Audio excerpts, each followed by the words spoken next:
मेरे प्यारे देशवासियों, भाइयों और बहनों, मैं आपसे पूछना चाहता हूँ, क्या देश बदल रहा है?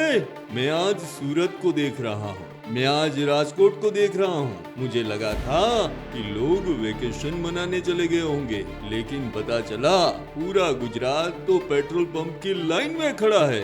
अरे साहब, આવી લાઈનો તો કોંગ્રેસ વખતે જોઈ હતી। લોકો કેરોસીનના ડબલા લઈ લઈને લાઈનમાં ઊભા રહેતા હતા, પણ આ શું વિકાસમાં પાછી લાઈનો લાગી ગઈ, અને એ પણ પેટ્રોલ પંપ પર।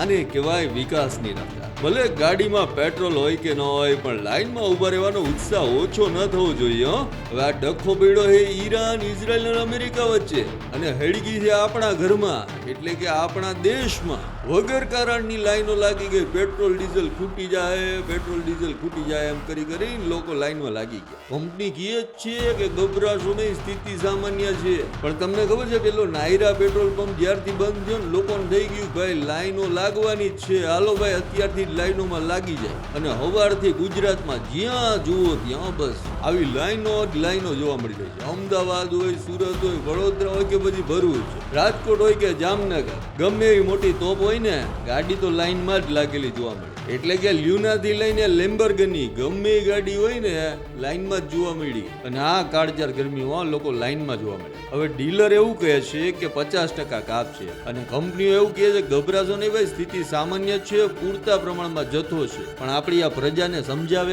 કોણ? આપણી પ્રજા બટેટા સસ્તા હોય ને તો આખા વર્ષની વેફરું કરી નાખે એક સાથે, પછી ક્યાંક બટેટા મોંઘા થઈ જાય તો। અને અહીંયા તો પેટ્રોલ ડીઝલની વાત છે, એટલે રોજ કમાણી કરવા પણ સ્કૂટર લઈને જ જવાનું હોય ને, અને પેટ્રોલ ડીઝલ જ જો નહીં મળે તો થાય શું, એવું વિચારીને લોકો લાઈનમાં લાગી જાય। એટલે આ સ્થિતિ જોઈને એવું લાગે કે ગામડે ગામડે નહીં, પણ શહેરોમાં લાઈનો જ જોવા મળે છે ભાઈ। અમારી તમામ માહિતીથી અપડેટેડ રહેવા માટે જોડાયેલા રહો ત્રિશુલ ન્યૂઝ સાથે।